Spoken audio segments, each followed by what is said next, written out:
is only love. The one being, the one light. I am Om Shri Kamadevi Bhakta Om Shakti Ma. Hail Mary, full of grace. There is only love. Hail Mary, full of grace. Om Shakti. Hello. Hello. Jema. Jema. Om Shakti. Okay. So this is our third interview with Romy, and it's our 3rd year anniversary. So we met 3 years ago, and we've been hanging ever since. And we thought this would be a good time to have a little update on Romy's adventures with Mom and his insights and what's been present for us in the last months and what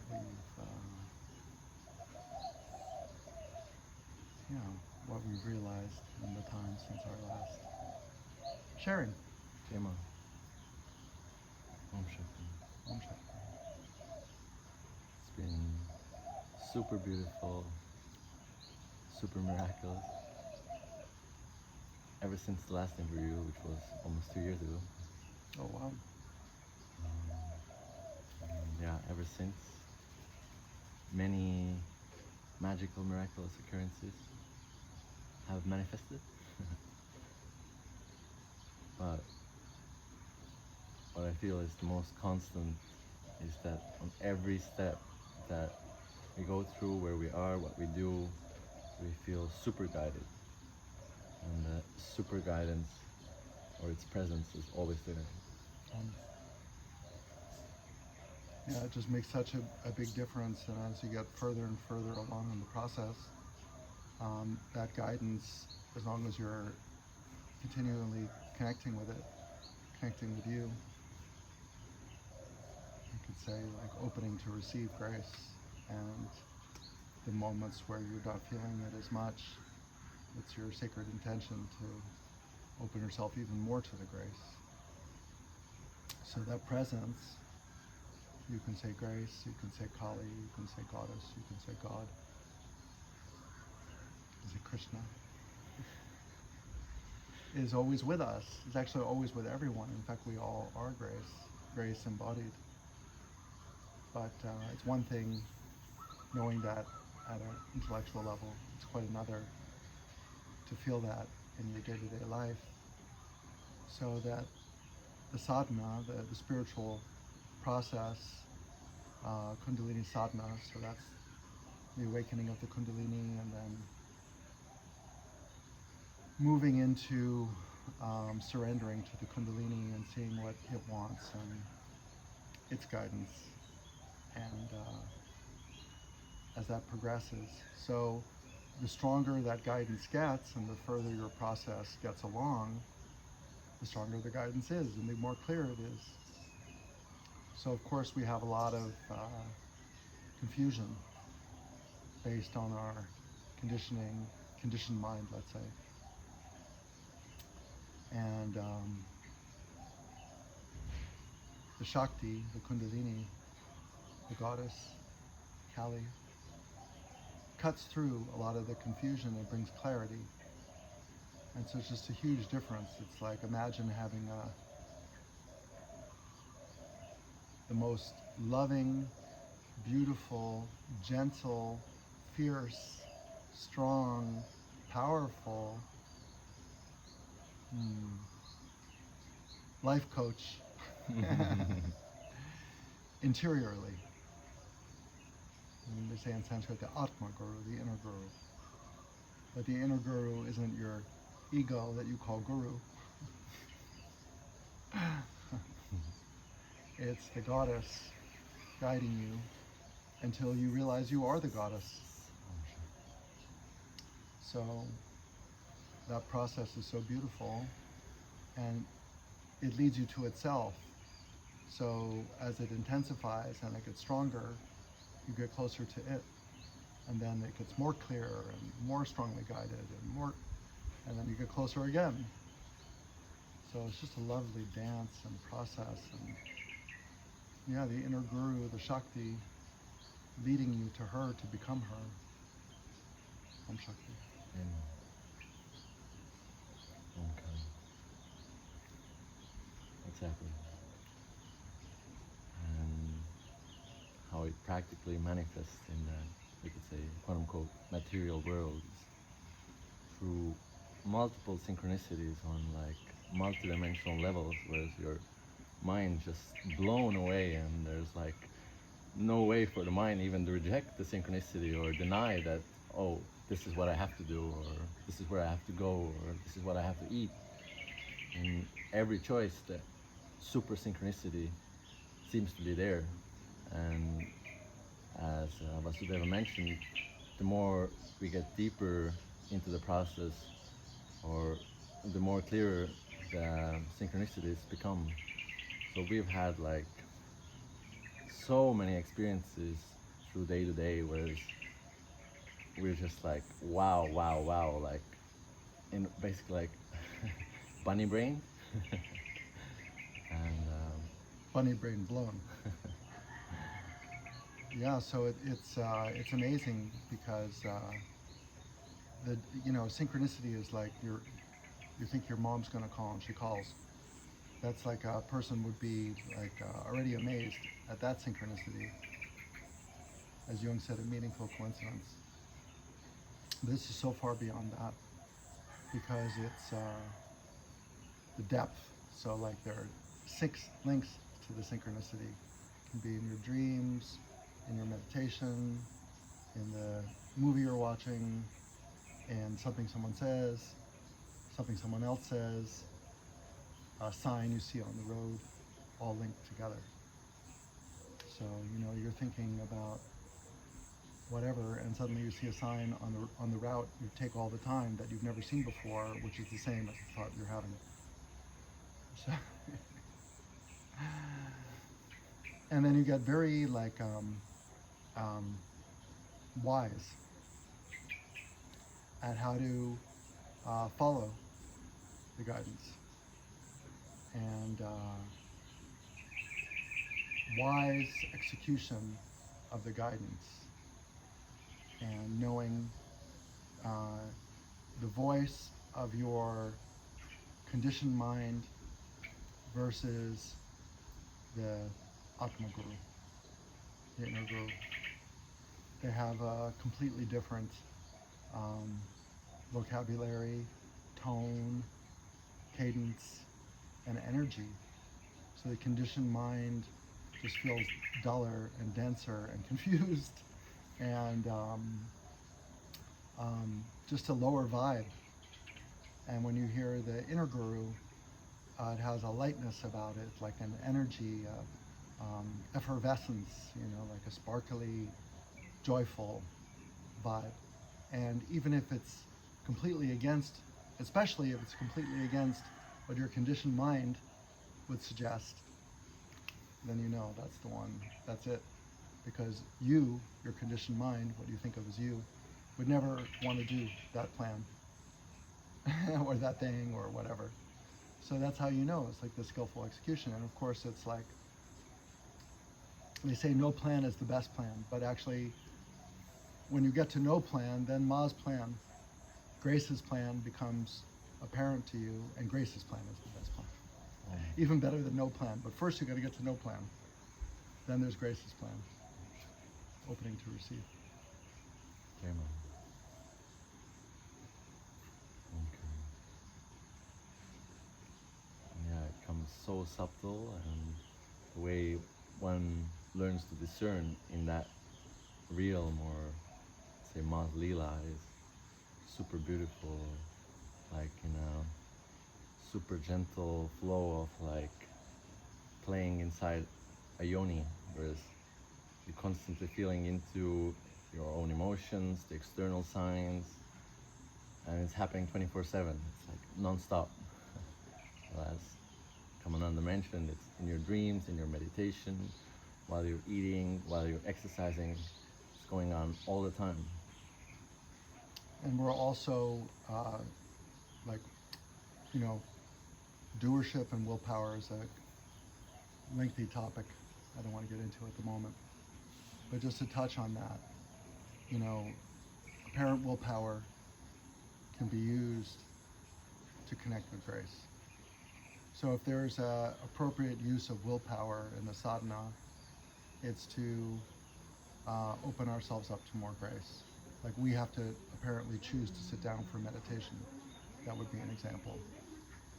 Or, a million other ways. So by choosing to receive more grace with our willpower, so that we can, and basically that's how we cultivate, and we cultivate that all day, every day, with all the willful choices we apparently make. So it's not like, you can surrender all at once, and it's like, oh, I'm just in surrender. It would be interesting if that was the case, but usually it's a progressive path. So in between full surrender, i.e. you're a clear crystal for Ma's love, your grace embodied with no mind interfering with Ma's lila and you could say that's one of the soft goals of the sadhana. Between here and there, it's using your apparent willpower to feel, see, experience more grace. So it's we're cultivating that all day long. So having willful impulse, then letting that marinate and not acting on it immediately. Then having an intuitive sense, and then more interesting, and then the next one is a strong intuitive impulse. Okay, maybe, let's see, and then there's spontaneous action. So on that continuum, that's where we're playing in all day long, and it is a play. It's like a joyful dance. So we're continually all day long seeing the timing, the expression. How does grace want to manifest through us through action, and just constantly feeling into it, but also using our discernment, which is our past experiences, the wisdom on what's called for in this situation, or what really wants to come forth. And the meditations are filled with kriyas. So kriyas are the spontaneous yogic movements, asana, pranayama, all of it that take place in the meditations, Shaktipat meditations, in the meditations here. And that's basically the key to the whole thing, because that's exactly where grace manifests the strongest, because you've dropped everything else, you're sitting for meditation. But it's not a boring, trying to stay still, trying to stop the mind, super conflicted but looking peaceful on the outside kind of meditation. Struggling with pain the whole time, trying to deny your pain impulses, like some styles. No, it's opening to receive grace and letting grace express itself through you, and knowing how the grace, feeling the grace. So you might have an asana, a spontaneous asana, in meditation that is expressed many, many times before, but this time it might be different. It might be a slight nuance different, or it could be spectacularly different. And if you fall into the pattern of the previous expression of grace in your body, by kind of like jumping the gun or feeling into the pattern and then moving even subtly, willfully into that pattern, well, you've botched it. So it's constantly like holding back just slightly and feeling into that movement of grace produces spectacular breakthroughs. And so it's this constant recognition of patterning, and not falling into that, and being aware of that, and then allowing the grace to express itself in its own spectacular, unique, miraculous way in that moment. So even though you've made this mudra 1 million times, perhaps the mudra today wants to be slightly different. And this slightly different mudra might not seem like a big deal, but it's a huge deal because it's these spontaneous movements that help unspool all the blockages that are the structure for our ego. Om. Om Shakti. And yeah, it's been over the last 2 years to get to the spontaneity, deep dive into the root chakra. So we could say working with discipline and also energetically working with the fears of the root chakra, healing the body to the level of root chakra, and especially throughout the last 3 months, whereas our travels took us to pilgrimage to India, Nepal, and back to Bali, and this has been super deep and a super upgrade, whereas we've both gone through very deep healing on a physical and energetical and spiritual level. Emotional. Definitely emotional. So yeah, and Shaktipat in the style of meditation or sadhana, we experience predominantly a top-down flow of grace, working down through the body, top down from crown to root. And so as the sadhana progresses, it goes from very subtle, like very astral, very intuitive, that's still present, but now as its descent goes further, going into the heart, going past the heart and getting down to the roots, now you start to get into issues of survival, of life and death. And that's part of the process. So we were in India, we were called to go to India on pilgrimage, and we were feeling great, super strong, very energetic. We were walking like 20,000 steps a day, each of us. Yeah, just up for a very embodied, with a lot of walking and a lot of meditating in southern India, and it wasn't like that.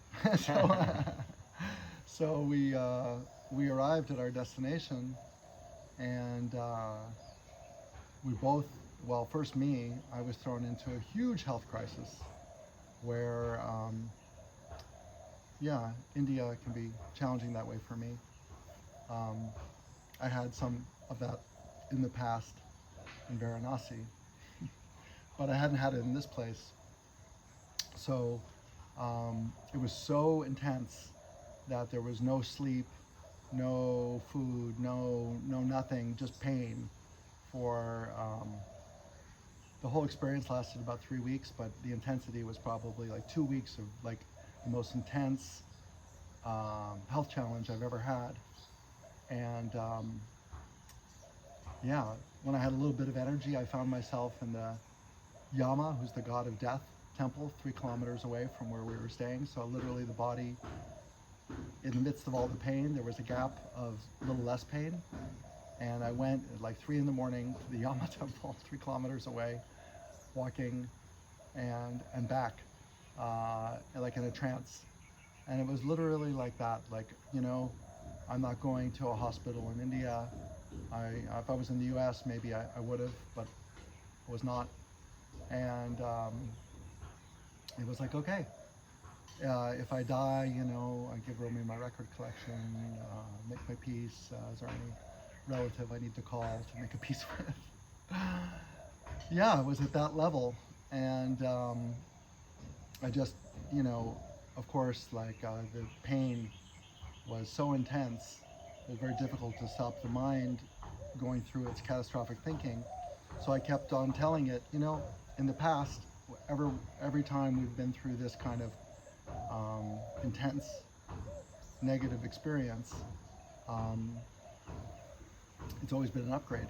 So if I don't die, chances are it's an upgrade, and it was, you know. And so it's not like even though there's so much joy and love and singing and dancing, there's still crisis and crises because so much needs to be cleared out at every level, and the intensity of the crisis is the like, you know, in natural healing, they say like the health crisis is like what you want, because it's like the cathartic moment where you break through. Like the fever gets high and then it breaks. So it's the same. And yeah, this was a very deep exploration into life and death and pain and all these other things, survival, and coming out the other side. And then Romy, the minute I felt a little better, Ma arranged, because Romy was probably so jealous of my experience. He was great during it, by the way, taking care of me. Ma was like, I'm going to give you the similar experience, but having to do with your own issues. So there we are. One night, Tim's having a health crisis, and I'm entertaining myself with some fun videos. And I see a video of a living goddess in Nepal called Kumari, and there was um, dedicated dish which was made out of buffalo in a raw form. And something sparked within where my eyes lit up, and I was like, we have to go. And I shared this video with Tim. We were both feeling super joyous. And so the Kumari is the living like teenage goddess in Nepal, in Kathmandu, and the Kachila, the raw kind of steak tartare dish, is the dish they offer on her holiday. That's the like ceremonial dish. Of course, they sacrifice buffalo and other animals at a lot of the Devi temples in India and Nepal. So this has a connection with that. And so the last thing I could not even think to travel anywhere. I was literally coming off my deathbed. And Romy was like, Nepal. And I was like, I get a lot of joy when I think about it. And I always wanted to go. But I was actually just in North India, and I don't really feel well. But I was like, tentatively, yes. so one day, walking back to our home temple at South India, a sadhu comes upon me and asks my name, what am I doing, and he introduces himself, saying he walked year and a half, like 4,800 kilometers, all the way from Nepal, Kathmandu, where we were just planning to go, to South India, and said, you should go to Nepal. So that was like So normally the sadhus and where we are just asking for alms, for meals or for support. And usually they don't speak English. And the chances of one stopping you and speaking English and telling you have to go to Kathmandu, and with all the walking, we were doing a lot of walking also, and he had walked this super distance. That's as clear as a sign as we get, you know? Yeah. So there we were in Kathmandu, Nepal, 3 weeks So later. just at the moment where our villa, our home temple, better, was the time was up there and we had to move. That was the first day I could really see myself getting in a car, which was amazing because I was like, yeah, I can see it happening, but yeah, I'm not there yet. I hope I'll be able to move. I guess I will be. I guess I have to. And then, oh, okay, I can get in a car. So, sorry, we wound up in Nepal.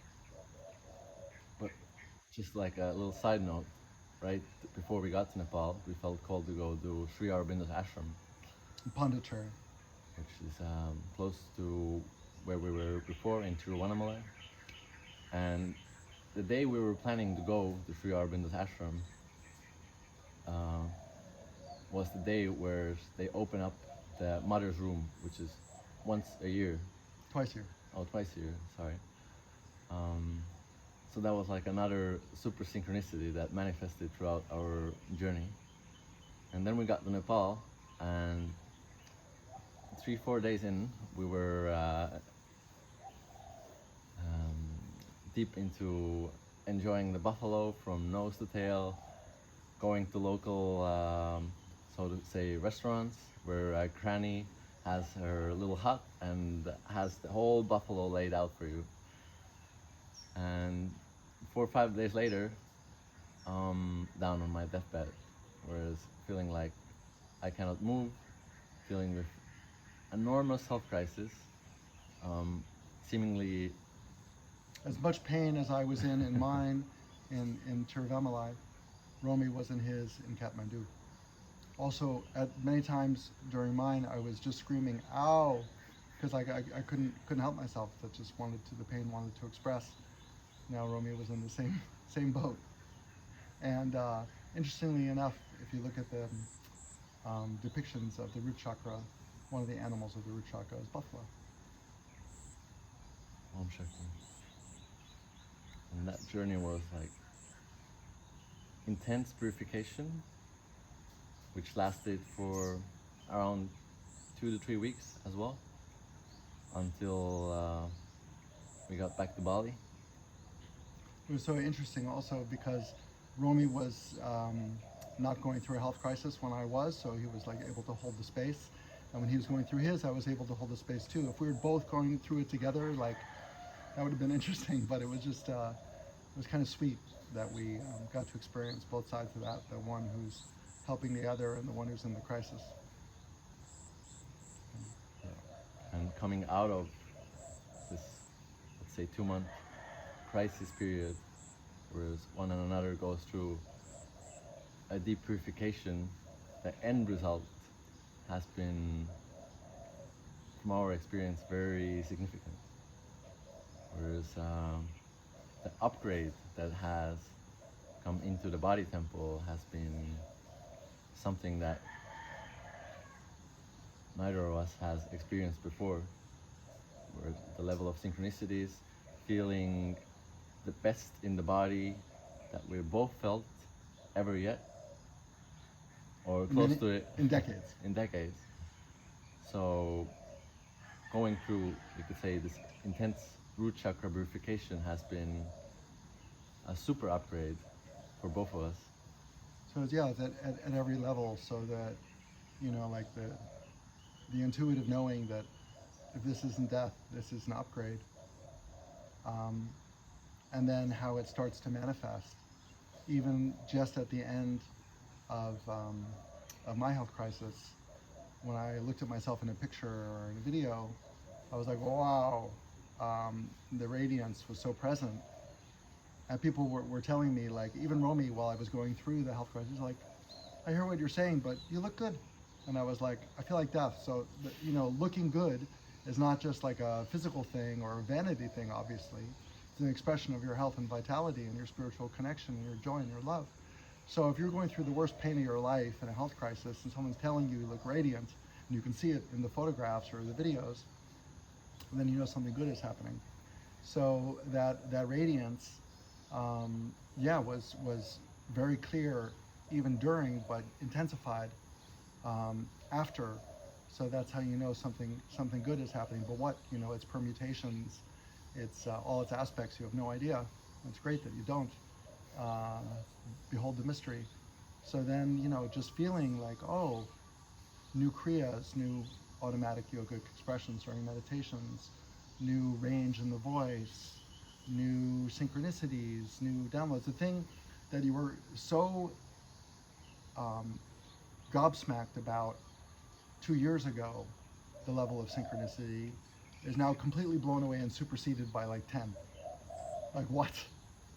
So the you know, the interconnection and the way it dances with everything and everyone, and it's beautiful. So the upgrade manifests in all aspects as you get closer to one. So you're deeper into oneness, where you see the interrelated aspects of everything you're doing, how the guidance, the guide, the thing that guided to, or the expression, it's all one, and it's all in a dance. And that's what the surrender into grace feels like and looks like.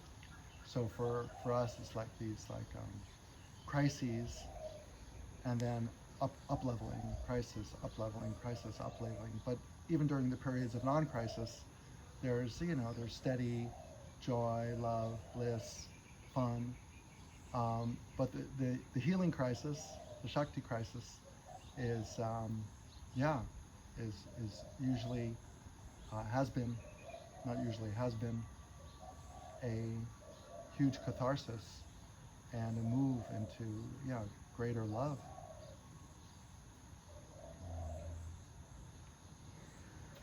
Mm. Okay.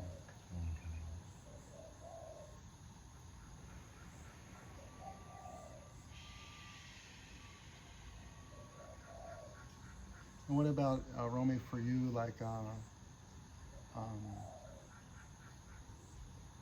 yeah, some more practical stuff, like waking up early in the morning, having time for kriyas. Um, what's been your journey with that? I bring it up because it's such an important part of the sadhana. Yet it's something that a lot of people um, don't fully maximize. Om Shakti. So, throughout my journey over the last 3 years, of course, one of the biggest challenges has been waking up early in the morning. Why, of course, for other people, maybe not. I've said personally, from my experience, has been waking up early and sitting down for meditation, to having to discipline myself. And, What does early mean for you? Early means either 3:33 or 4:44. Well, 3:33. I don't remember too many mornings at 3:33, dude. Couple of them, but 4:44. Okay. And So that's a great example of how discipline and opening yourself up to grace. So you might set an alarm clock for 4:44. That's willpower. Also willpower to get out of bed at 4:44 and to know what your priorities are. Willpower to go to sleep early enough to where you feel well rested or ish at 4:44. But why are you doing that? It's to opening up to receive more grace. So discipline and willpower in the service or in the direction of grace. So once you make that commitment, and it's here at the ashram, it's easy to do because that's my personal schedule anyway, and it's the vibe of the house, and it's just much easier. But can you retain that if you go back to your home country and to your day-to-day life there, as the daily vibe is quite different? So it's important to instill this habit of discipline to open up to receive more grace in this environment where it's very conducive, and we can create the new habit. Om Shakti. Yes, and this trip over the last 3 months has really made the shift, whereas the body just yesterday, for the first time, waked up before the alarm clock on its own, 4 a.m. And also the shift of the inner understanding how important the kriyas are, and Especially in the morning, because before your brain fully kicks in at dark, it's really the best time for kriyas. Don't you think? absolutely. Isn't it so? You can say in the Indian way. Isn't it so?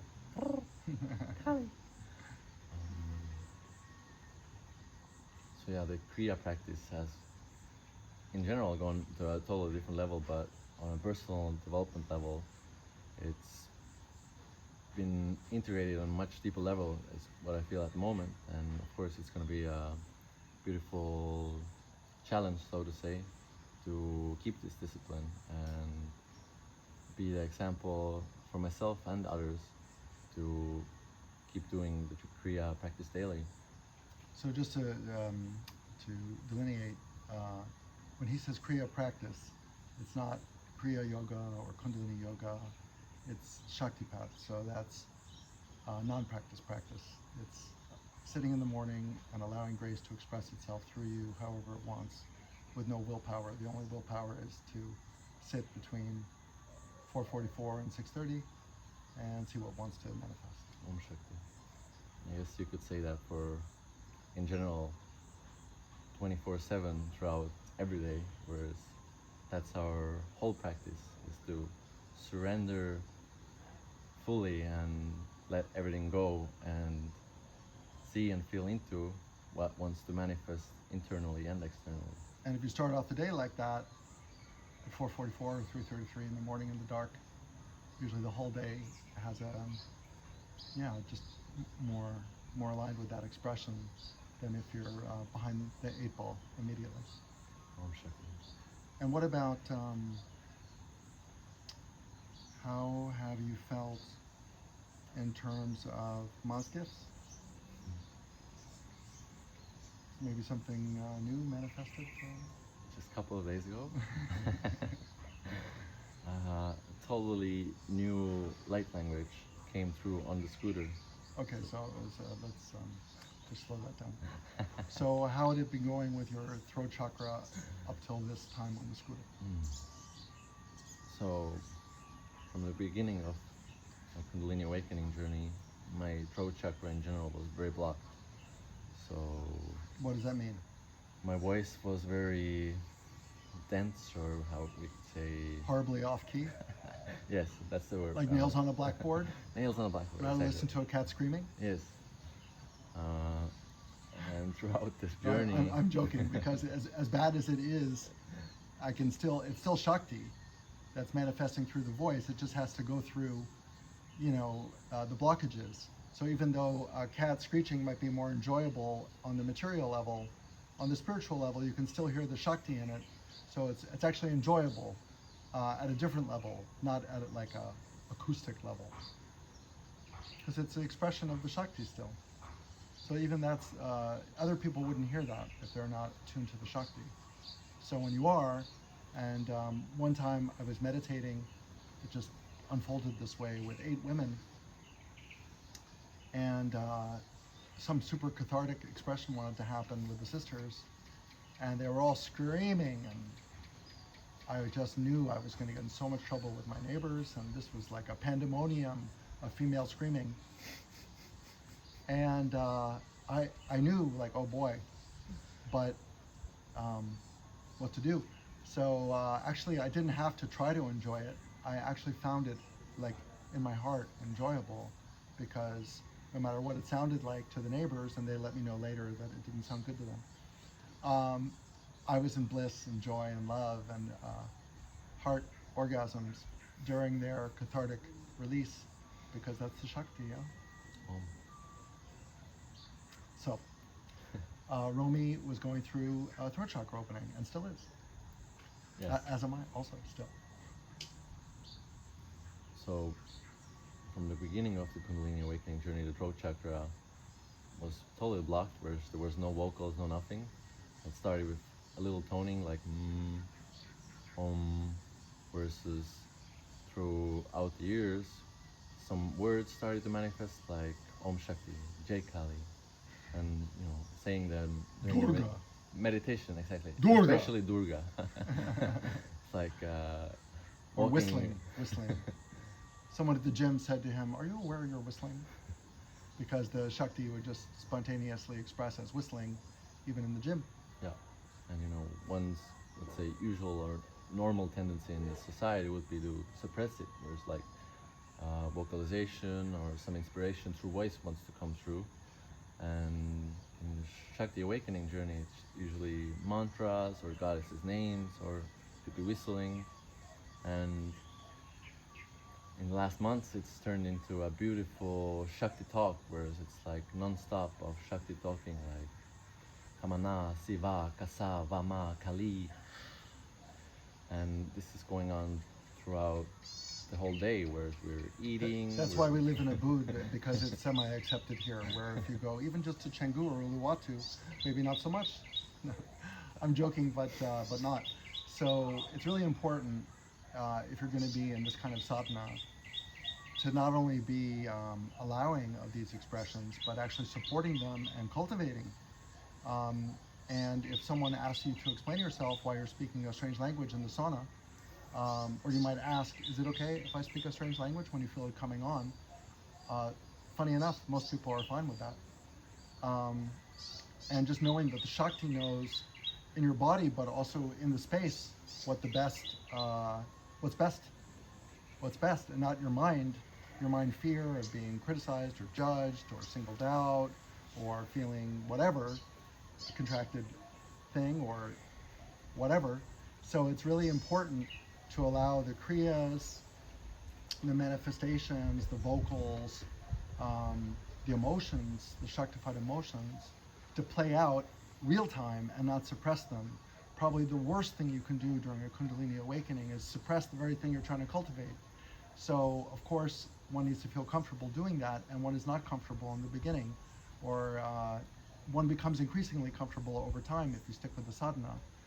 If you have discomfort with that, you're scared of looking too odd, you're going to have a big block. It's like punching yourself in the face, because that's the very thing you want to happen. And these expressions, it might just sound like gibberish to some people. To me, it sounds beautiful. And that expression is not just his throat chakra opening, it can also be the release of tensions from all sorts of places in the body, or maybe it's also something that someone else needs to hear, or maybe we have no idea what's happening at the multidimensional level, but we can say it is part of the throat chakra opening. And already our throats are so suppressed from living in the matrix and the conditioning and the schooling and the parents. Children are seen and not heard. I heard that many times. That, you know, the throat chakra opening and the sensitivity of the voice and all of it is really important to surrender and allow. And it's, yeah. So for Romy, I had been feeling during this trip that some things were going to, breakthroughs were going to manifest for him. Now, of course, I'm in non-doership and surrender, so I can have an intuitive feeling like, oh, I wonder when Romy will start speaking Shakti talk, or aka light language. Should be about now. But what to do about that? Nothing. It's just an interior guidance from Ma, letting me know that that's probably on tap for him. But you know, let's see. And about 2 weeks before he got on the scooter, we were in meditation, and at Romy's progress in his sadhana, Shakti doesn't reach out through my body, doesn't reach out and touch him so much anymore.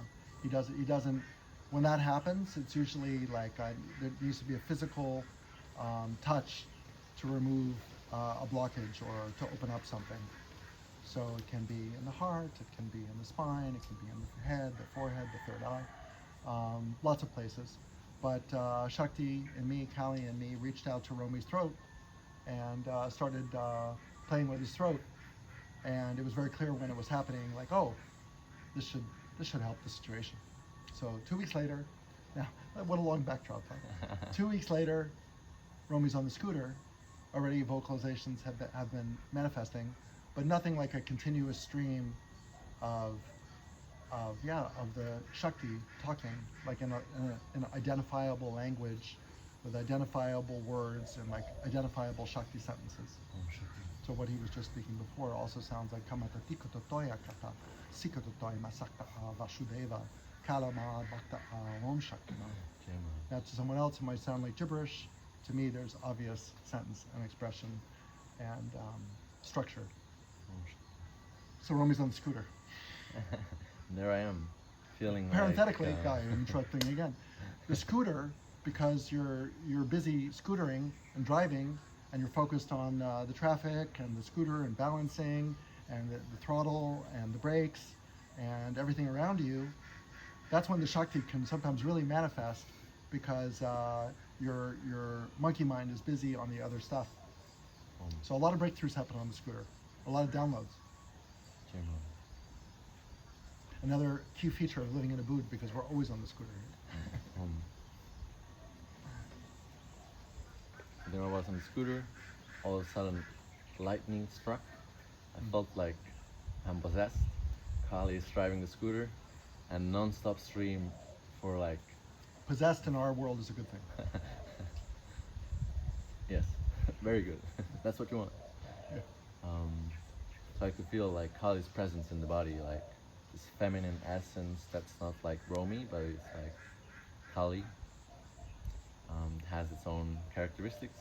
There's different forms of Kali. In this case, was this kind of like a sensuous Kali and was expressing itself through vocalization, and the stream of vocalization like kept going for hours and hours and hours. It was super beautiful, super enjoyable, and yeah, Yeah, been so that's a huge breakthrough.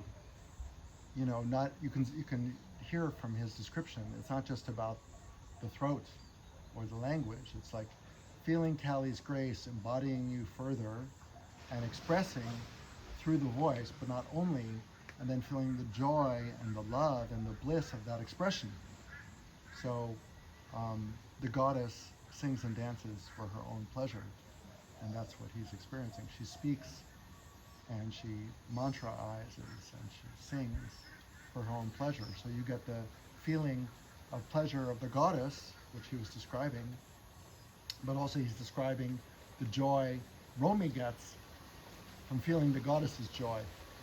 And it's so beautiful, that feeling. So the best ever, actually. That's tough to beat that one. yeah. And other gifts we could say have been externally manifesting as practical guidance in the material world.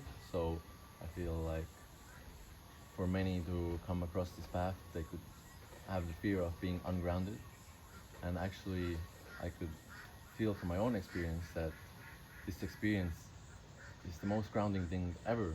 So constantly being guided in, let's say, material world, where to go to work, how to handle the money situations, what creation wants to come forth within. So really falling into like Ma's heart is like knowing that Ma is always there and she's always giving you the breadcrumbs, we call them, that you need in that moment, so you can always like stay grounded in that. He means follow the breadcrumbs. So like in Hansel and Gretel. So instead of having a plan or projecting into the future, hours, days, weeks, months, whatever, years, better just to go with the next obvious thing. So that's the breadcrumb. The next JMA obvious thing. Yes. So has been feeling throughout the last years very like supportive, and the word I'm looking for is like nurtured by Ma's love. So you could say that fears have faded or dissolved throughout the years of like how I'm gonna survive. Again, the root chakra level that has been coming up, and of course coming up ending into the heart chakra, where it's been able to read, feel, sense emotions on a much higher level, becoming much more subtle uh, within myself and others. So being able to also support others in their Shakti process. Yeah, it's an interesting one too, because Shakti wants to use you as a vehicle to support others. But even the most like if your desire to support or to serve, say karma yoga or some high desire and sacred intention to serve, even using your willpower to serve with the intention of grace, in this instance, can be a big stumbling block. So, you know, the desire to serve is good, but there can be a lot of conditioned mind and egoic traps involved with that. And to just have the sacred desire to serve and then seeing how that service wants to manifest without jumping the gun. And sometimes that service is just, you know, smiling at someone at the durian stand, you know, rather than you holding a workshop where you go, you know, for months of work and preparation and inviting and exchange of money and getting the venue and you know,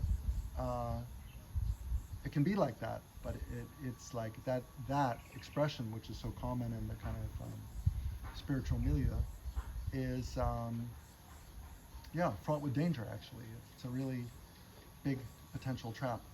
So really, you know, Shakti is in service all the time, and you don't need to like push something because of this desire to serve.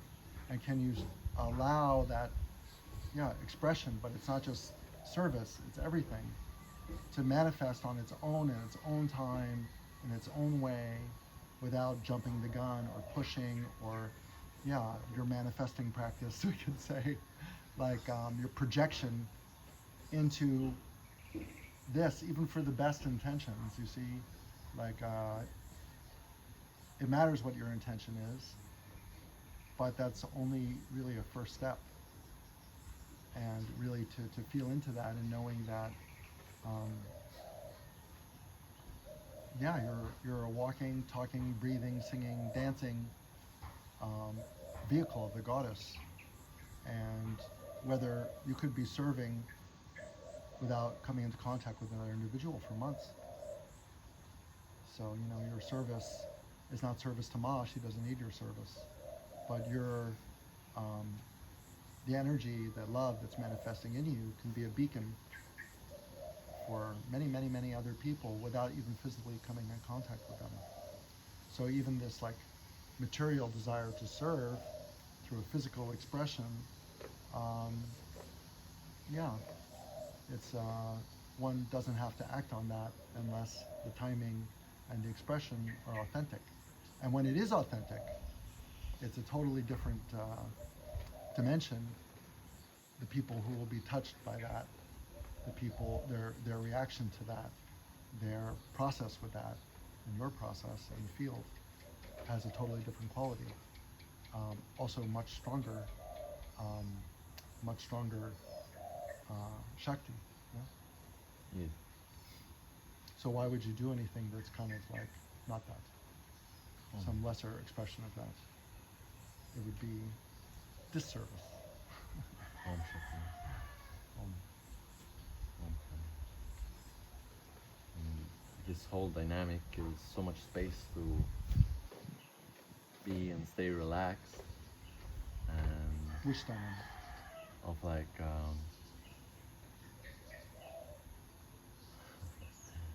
letting go of all plans You and mean here at the ashram? here at ashram, but in general in the whole like world. But I think that here is like an incubator. Yeah. So you can do that here. It's very conducive for that, to be in like the Shakti incubator. And as you go out into the world, which you've experienced already and other people report back and I experience as well, it's much more challenging. So what you can embody or surrender to, whatever words you want to use, here, um, you know, to take it there and not let the surroundings and the vibration and the energy of those surroundings degrade you. It's really a big challenge. Om. Shema. Yeah, because you can get, you know, your sensitivity, as we've been sharing, becomes really heightened. So in environments with different expressions, it can be very challenging. And to hold your center, to hold your sadhana during that, it's yeah, it requires a lot of strength. Om.